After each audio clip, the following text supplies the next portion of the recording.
Apocalipse capítulo 3, a partir do versículo 7, onde está falando de Filadélfia. Ao anjo da igreja de Filadélfia, em Filadélfia, escreva: isto diz aquele que é santo e verdadeiro, que tem a chave de Davi, que abre e que ninguém fechará, e fecha e ninguém abrirá. Conheço suas obras, eis que tenho posto diante de você uma porta aberta, a qual ninguém é capaz de fechar. Eu sei que você tem pouca força, e no entanto você guardou minha palavra e não negou o meu nome. Porei sobre os seus ombros as chaves do reino de Davi.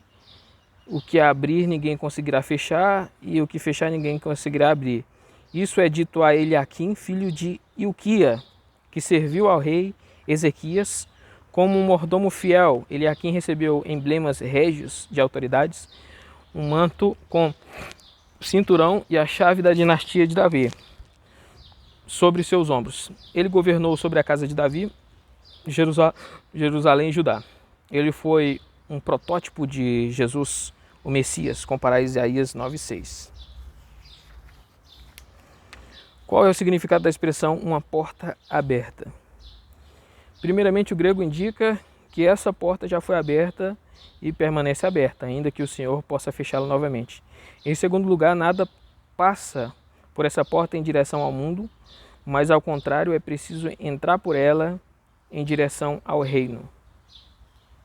A despeito da feroz oposição movida pelos judeus na sinagoga de Satanás, o pequeno grupo de cristãos fiéis em Filadélfia recebeu a certeza de uma bênção por haver Jesus aberto a porta aos conversos gentios. Então aqui está falando que Jesus Cristo abriu a porta para eles, né, para Filadélfia, essa porta de Filadélfia, e que eram notícias boas, que ela tinha características boas, né, na presença de Deus. As duas congregações, no caso Apocalipse 2:9 e Apocalipse 3:9. Apocalipse 2:9, aqueles que se chamam judeus e não são, porém são sinagoga de Satanás. E Apocalipse 3:9, farei com que os que são sinagoga de Satanás, que se chamam judeus e não são, porém mentem. As duas congregações de Esmirna e a de Filadélfia são as únicas das sete que fazem referência específica ao povo judeu, sua sinagoga e seu senhor, Satanás. Não obstante, estas são também as duas únicas igrejas que recebem louvor sem sequer uma palavra de reprimenda. As pessoas judias que se convertiam ao cristianismo não mais eram toleradas na sinagoga depois da destruição do templo e da cidade de Jerusalém em 70 d.C. 2 décadas mais tarde, os líderes judaicos que se achavam em Jânia reconhecem o cânon das Escrituras e formulam as assim chamadas 18 bênçãos. A 12ª petição nesta oração pronuncia uma maldição sobre os apóstatas. Para os apóstatas, que não haja nenhuma esperança e que desarraigues de repente o reino da insolência que existe em nossos dias, e que os cristãos Nozerim e os hereges Minim pereçam num instante, e que sejam apagados do livro da vida, e não estejam escritos com os justos. Bendito és tu, ó Senhor, que humilhas os insolentes. Já em meados do primeiro século, os judeus denominavam o cristianismo a seita nazarena, Atos 24:5. Depois que a maldição sobre os hereges foi formulada, os judeus denunciaram igualmente os cristãos judeus e gentios durante os serviços litúrgicos das sinagogas locais. Então, aqui no caso, se tratando da Filadélfia, né, que é a sinagoga de Satanás, que eram aqueles judeus que amaldiçoavam Jesus Cristo, a sinagoga de Satanás que perseguia o povo de Deus, né, na questão se tratando da Filadélfia. Rejeitaram não só a Jesus, mas também a todos os seus seguidores, e assim indiretamente reconheceram Satanás como seu Senhor. Portanto, Jesus os caracterizou como mentirosos, porque não mais podiam reivindicar ser o povo de Deus. Então, quer dizer, aquele povo que rejeitou a Jesus Cristo, eles eram mentirosos, porque eles rejeitaram a Cristo. Então, eles eram agora sinagoga de Satanás. A Israel, como a nação eleita de Deus, foi dada a promessa de restauração depois do regresso do exílio. Deus disse: reis serão seus padrastos, e suas rainhas serão suas armas diante de você. com o rosto em terra, lamberão o pó dos seus pés. Então você saberá que eu sou o Senhor, aqueles que esperam em mim não ficarão decepcionados. Isaías 49, 23, também 6,14. Em vez de os judeus serem honrados, Jesus prediz que honrará os fiéis seguidores e evidenciará que ele realmente ama os seus. Então aqui, no caso, é o que fala lá em Romanos também, a questão da promessa, que ela era, que foi feita para Abraão, né? Abraão como gentil foi chamado e não como judeu, não como, e aí depois pela fé, né? Foi chamado pela fé. E aí depois o povo que rejeita Jesus Cristo, descendente de Abraão, eles se tornam sinagoga de Satanás, passam a perseguir o povo de Deus. E então aí as promessas passam a ser para os gentios que receberam Jesus Cristo como Senhor e Salvador. Versículo 10. Visto que você tem guardado minha ordem de perseverar, eu também o guardarei na hora da provação que está para vir sobre o mundo inteiro, para provar os que habitam sobre a terra. Eu venho logo, conserve o que você tem, para que ninguém tome sua coroa. Tempos de prova vêm a qualquer igreja e a todos os crentes em todas as épocas. Como a igreja de Esmirna foi lançada em um período de perseguição, assim a igreja de Filadélfia experimentou sua hora de provação. Isso não significa que os cristãos não sofrerão morte física em tais períodos, mas que Deus os protege da morte espiritual. São os vencedores durante sua perseguição sobre esta terra. A hora da provação não se limita a um evento particular, mas apresenta um quadro telescópio de toda a massa de provações.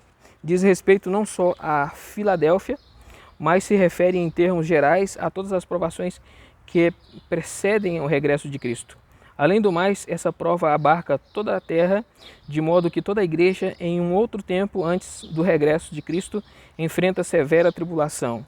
Deus testará os incrédulos que perseguem o seu povo e os achará em falta. Concluímos que neste versículo o termo provação e o termo provar apontam igualmente para crentes e incrédulos. Para os inimigos da igreja, contudo, quer judeus ou gentios, ela virá como castigo merecido por sua perversidade. Ele promete à igreja de Esmirna a coroa da vida. Aqui, porém, ele declara que os crentes de Filadélfia já possuem a coroa de um vencedor. Conservá-la significa continuar sua lealdade até o fim e assim serão vencedores. Olha só que maravilha. Então quer dizer, no caso Esmirna, ser fiel até o fim e eu vos darei a coroa da vida. E aí, enquanto para Filadélfia não, guarda o que tem para que ninguém tome tua coroa. No caso, eles já tinham a coroa da vida, mas deviam guardar ela para permanecer com ela.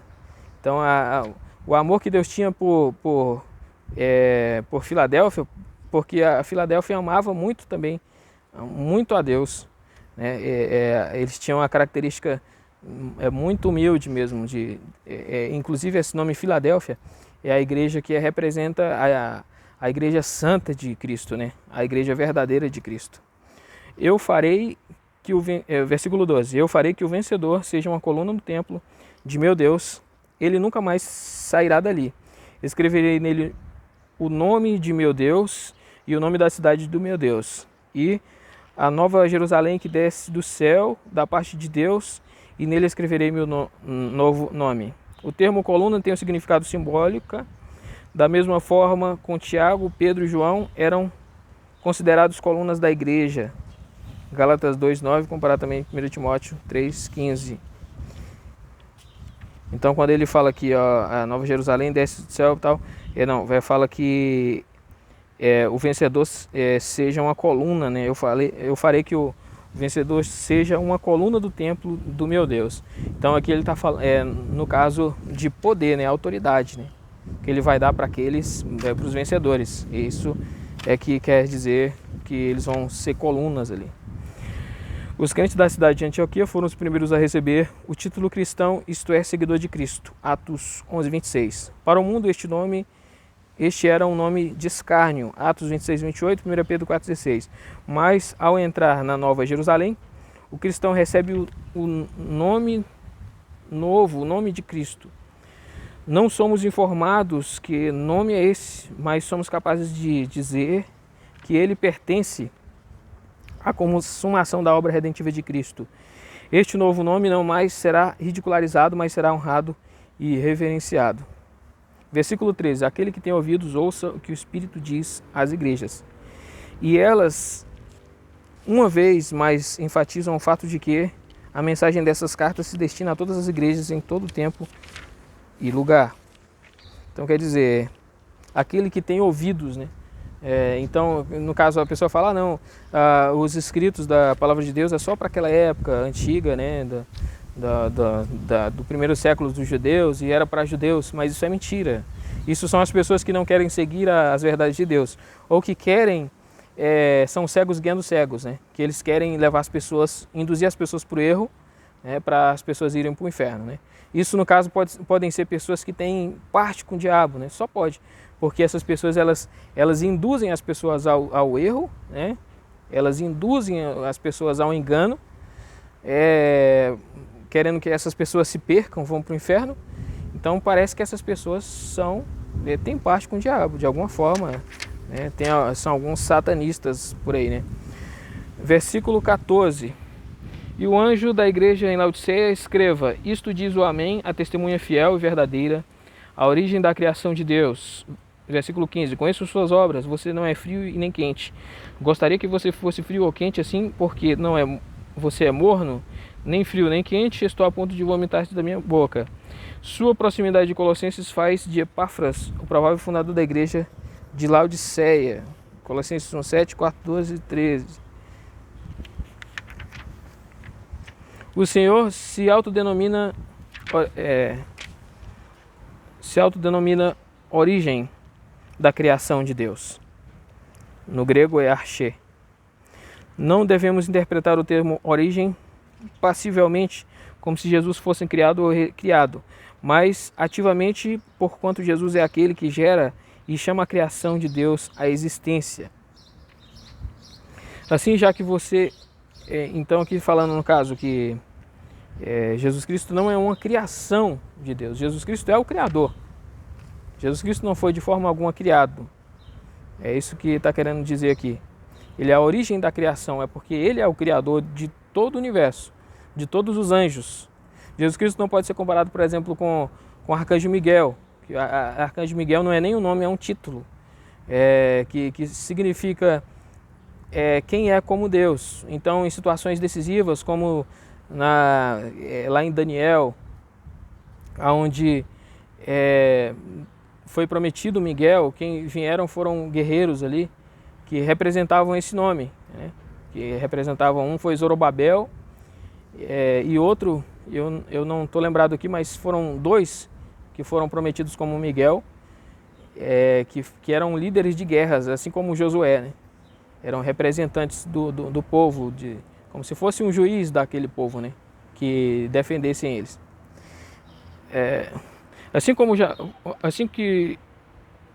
Já que você é morno, nem quente nem frio, eu estou a ponto de vomitá-lo de minha boca. As fontes termais, numa distância de 6 milhas nas proximidades de Hierápolis, forneciam águas de qualidade medicinal para Laodiceia. Quando a água chegava ali, ela já estava consideravelmente fria, e porque havia na água carbono de cálcio, ela produzia um efeito nauseabundo nas pessoas que a bebiam. A guisa de contraste, Colossos e uma distância de 11 milhas era abençoada com fontes que produziam água fria e pura. Água morna misturada com carbono de cálcio induz ao vômito. Note que Jesus não diz vomitá-lo-ei de minha boca, mas antes estou a ponto de vomitá-lo de minha boca. Eis aqui a graça do Senhor Jesus, quando ele está dando aos laodicenses tempo para se arrependerem após a leitura de sua carta. Olha só, então ele não estava falando que ele estava vomitando, mas estava a ponto de vomitá-los, né?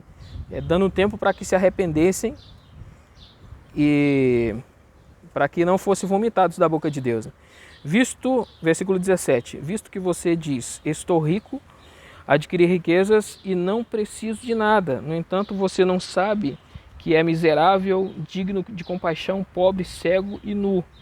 Oséias 12:8. O Efraim orgulha-se e exclama: como fiquei rico e abastado.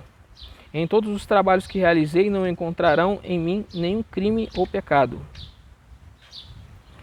Ser autossuficiente é o auge da arrogância espiritual, pois a fé e a confiança no Senhor não mais funcionam. Então, quer dizer, autossuficiente, né? As pessoas que se tornam autossuficientes, no caso de dizer, estou rico, adquiri riquezas e não preciso de nada, né? Mas você não sabe que você é um pobre, cego e que está nu. Então, às vezes a pessoa que ela se sente muito poderosa, muito rica, e ela esquece de Deus, ela acha que não depende mais, não precisa de Deus. Isso é um grande problema. A gente tem que ser sempre dependente de Deus, né? Porque quanto mais a gente achar que a gente a gente não precisa de Deus, aí é que a gente precisa mesmo. Então ele está falando que você é pobre, cego e que está nu ainda. Ou seja, a característica do ser humano que, da mesma forma que ele vem à Terra, ele volta à Terra, né? Pobre, cego e nu. No caso, cego, falando cego espiritualmente, né? E nu, que é a forma como ele veio à Terra e a forma como ele vai voltar quando ele morrer, né? Que ele vai voltar sem nada, pobre e nu, né? Praticamente, né? Ele não leva nada. Então é isso querendo dizer que não devemos ter uma arrogância espiritual, né? Devemos confiar 100% no Senhor. Em vez de serem ricos, os laodicenses são espiritualmente pobres, porque são cegados pelas possessões materiais. Miserável e digno de compaixão refletem a condição interior dos laodicenses, enquanto os três últimos, pobre, cego e nu, descrevem sua condição tanto interna quanto externa. Versículo 18. Eu aconselho a comprar de mim ouro refinado pelo fogo, para que você seja rico, roupa branca para vestir-se, a fim de que sua nudez não se exponha, e colírio para ungir seus olhos, para que veja. Essas palavras insinuam a feroz provação que os seguidores de Cristo têm que suportar. Ouro é realmente outro termo para a fé, a qual muito mais preciosa que ouro. O que está em pauta aqui é que todas as suas impurezas serão queimadas, de modo que sua fé sai do fogo intacta e, consequentemente, seu amor por Cristo é puro. Então aqui a cor branca atesta santidade e pureza. A razão de alguém vestir-se com roupas brancas é cobrir a nudez do pecado e assim não se ver exposto à vergonha. Então, quando Jesus Cristo fala, eu vos aconselho que comprem de mim ouro refinado, né? Aqui ele está falando que eles deviam passar por um processo para que fossem santificados perante Deus, né? Então, as provações que eles passariam, né? Seria o preço que eles iriam pagar para Deus. Então, quero que você compre de mim ouro refinado. Então, quer dizer, eles pagariam preço, né, a Deus, eles seriam perseguidos, passariam provações, dificuldades, então eles estariam pagando isso a Deus, esse preço a Deus, pagando um preço a Deus, e para que eles se tornassem perfeitos perante Deus, que eles passassem como se fosse um ouro sendo refinado, né? O preço que eles pagariam seria pago a Deus. Por isso que o apóstolo Paulo fala as minhas prisões em Cristo, né? Que ele era um prisioneiro de Cristo. Então aqui explica um pouco isso também, essa questão do prisioneiro aqui, né? Não prisioneiro, mas a questão de comprar ouro refinado, né? Que Jesus Cristo está falando das provações que eles teriam que suportar para que eles fossem refinados. O que está em pauta aqui é que todas as suas impurezas serão queimadas, de modo que a sua fé sai do fogo intacta e, consequentemente, seu amor por Cristo é puro. Então, no caso, as impurezas deles, né, pelas provações que eles passariam,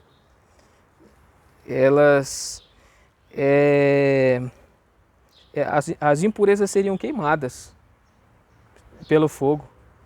Então é isso que Jesus Cristo está falando aqui. e colírio para ungir os seus olhos a fim de que veja. A escola de medicina de Laodiceia tornou-se conhecida como as propriedades curativas da assim chamada pedra frígia. Essa pedra, que chegava da vizinha província da Frígia, era reduzida a pó, da qual extraía-se um unguento para a cura de doença dos olhos. Os laodicenses seriam capazes de ver seus próprios pecados na luz da palavra de Deus e andar com Jesus, que é a luz do mundo. Então aqui no caso, quando fala do colírio, né, no caso que eles com o preço que eles pagariam, né, eles veriam, eles iriam identificar os seus pecados. Eles teriam essa capacidade de ver o pecado que eles não estavam vendo, que eles estavam cegos. Então aí, comprando o ouro, né, que no caso seria, estava falando da aprovação, do preço que eles iriam pagar, né, e aí a partir disso eles passariam a ver os seus pecados na luz da palavra de Deus e andar com Jesus, que é a luz do mundo. Então, quando eles vissem os seus pecados e eles deixassem os seus pecados, eles iriam andar com Jesus Cristo. Versículo 19. Eu repreendo e disciplino aqueles a quem amo. Portanto, seja zeloso e arrependa-se. Eis que estou à porta e bato. Se alguém ouvir minha voz e abrir a porta, entrarei e cearei com ele e ele comigo. Arrependa-se equivale a dizer que os laodicenses devem fazer um giro de 180 graus, esquecendo o passado e adotando solicitamente sua nova vida com Cristo. Aqui temos a encruzilhada da ação divina e da responsabilidade humana. Quando estas duas surgem em relação à graça eletiva de Deus nos seres humanos, deparamos-nos com um mistério que desafia o entendimento humano. No caso seria a perseverança, seria aonde Deus estava trabalhando na vida do ser humano. Às vezes Deus está trabalhando na vida da pessoa, né? É Deus interagindo com o ser humano. E aí, como que fala, a encruzilhada da ação divina e da responsabilidade humana. Então, no caso, o ser humano responsável, ele passa a ter que obedecer à voz de Deus, obedecer à vontade de Deus. Note bem que Jesus está no controle total, pois a ênfase nesta sentença está sobre Jesus, que fala, entra no coração de alguém e ceia com a pessoa que responde. É evidente que a responsabilidade de ouvir e responder à voz de Jesus repousa sobre o ouvinte. Na mente oriental, a hospitalidade nas horas da refeição demonstra a confiança e o respeito do anfitrião pelo hóspede, pois o anfitrião já abriu seu lar ao hóspede e parte o pão com ele. Mas aqui é Jesus que assume o papel de anfitrião, pois ele diz que entrará e ceará com seu hóspede, a principal refeição do dia. Essa refeição é efetuada já no final do dia, após as horas de trabalho, em uma atmosfera de lazer e comunhão íntima. Esse era um momento de diálogo durante o qual se discutiam tópicos saudáveis, ouviam-se gargalhadas e davam-se conselhos para a solução de problemas. Esta passagem fala da união com Cristo e do caminhar diário com Ele, embora ele surgira a celebração da ceia do Senhor e a festa de bodas, quando do regresso do Senhor, especialmente à luz da escatologia do versículo 21, esta não é a principal ênfase do versículo 20, a ênfase está na comunhão com Cristo. Então quer dizer, quando ele fala, eis que estou à porta e bato, e fala que se você ouvir a voz dele, abrir, ele será com você e você com ele, está falando de comunhão com Deus no melhor momento que você tem, que é o momento da sua janta, né? É aquele momento onde você, onde Deus, no caso, está falando de comunhão que ele quer ter com você, né? Eis que estou à porta com você e bato. Aí ele vai entrar, vai ceiar com você, que ele quer dizer que ele vai jantar junto com você ali, vai ter comunhão com você, né? Então, é por isso que a gente tem que ouvir a Deus e abrir a porta para Deus quando ele bater na porta, para que a gente tenha comunhão com ele. Versículo 21, ao que vencer, concederei o privilégio de sentar-se comigo em meu trono, assim como eu mesmo venci e sentei-me com meu Pai em seu trono. Aquele que tem ouvidos ouça o que o Espírito diz às igrejas. É preciso entender, então aqui no caso, quando ele fala que ele vai sentar com você no trono, né, não quer dizer que o trono é largão, grandão, né? Imagina um trono bem grandão e aí cabe todo mundo assim. Mas não, aqui quando ele fala que você vai sentar no trono, ele está falando de que você vai reinar junto com ele, que Deus vai dar autoridade para aqueles que vencer, para que eles governem, né? Eles serão líderes, vão governar, né? É isso que ele está falando aqui. A mensagem endossada por outras passagens bíblicas consiste em que os crentes glorificados desfrutam da honra e do dever de julgar as 12 tribos de Israel, o mundo e os anjos. Marcos 19, 28, Lucas 22, 30, 1 Coríntios 6, 2, 3. E governarão com Cristo, 2 Timóteo 2, 12, Apocalipse 5, 10, 24, 6, 22, 5. Então, no caso, que vai receber autoridade para julgar as 12 tribos. As 12 tribos de Israel, o mundo e os anjos. Então é isso que Deus está prometendo, aqueles que vencerem, é autoridade, né? Não é brincadeira, por isso que as coisas de Deus é difícil, porque a recompensa também é grande. Então o que a gente tem que fazer é perseverar na presença de Deus, para que a gente venha reinar com Cristo, para que Deus vai te encorajando, né? Por exemplo, você pode estar desanimado e Deus fala, persevere, vá até o fim, enfrenta as dificuldades, porque quando você vencer, você vai reinar junto comigo. Eu vou te dar autoridade para isso, para você reinar comigo. Você vai governar o mundo, você vai governar as 12 tribos.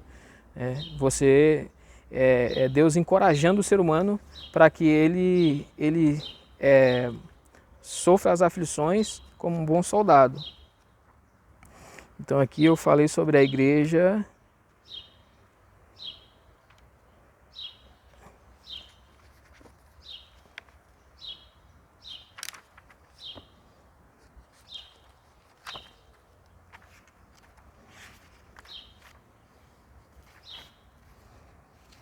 Falei sobre a Filadélfia aqui. Então eu vou ler um pouco sobre a Filadélfia, a característica dela. Localizada a quase 30 milhas a sudeste de Sardes, a cerca de 60 milhas a leste de Esmirna. Filadélfia, moderna Al-Azhar, foi fundada em 140 a.C. por Átalo II. Seu sobrenome era Filadelfo, e por amor de seu irmão Eumenes, ele chamou a cidade de Filadélfia, cidade do amor fraterno.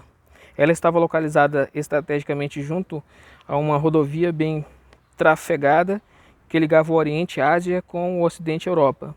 Era uma cidade com uma porta aberta através da qual a indústria, o comércio, o idioma e a cultura grega se difundiram da Grécia e Macedônia para a Ásia Menor e Síria.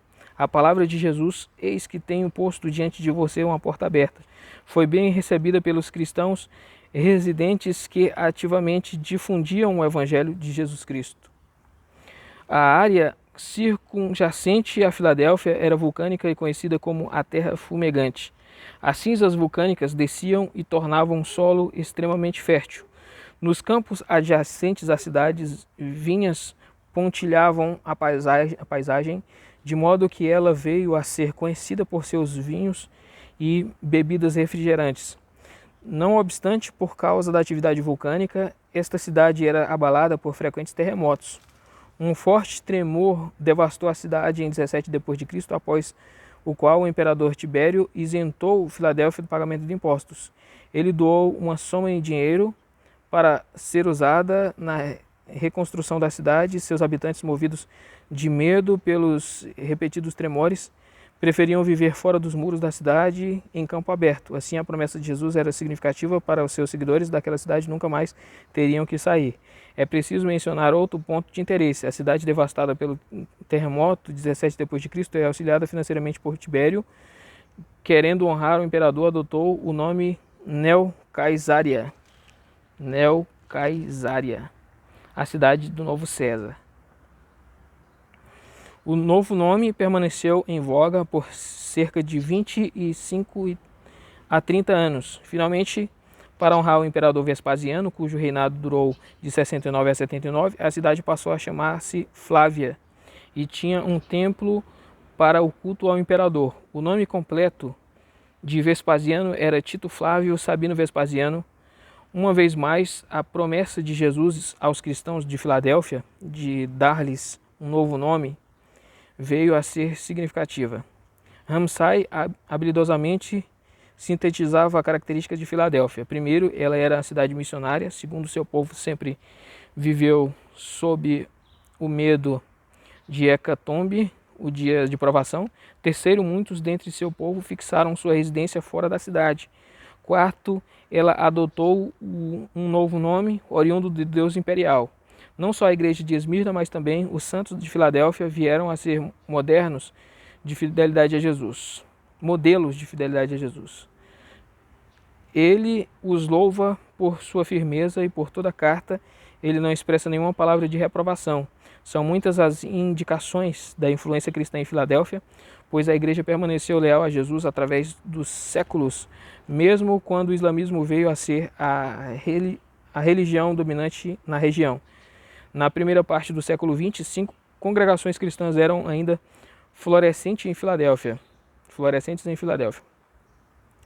De todas as 7 igrejas da província da Ásia, somente a Filadélfia transpôs os séculos. Então é isso aí. Aqui o conteúdo acerca do capítulo 3 de Apocalipse.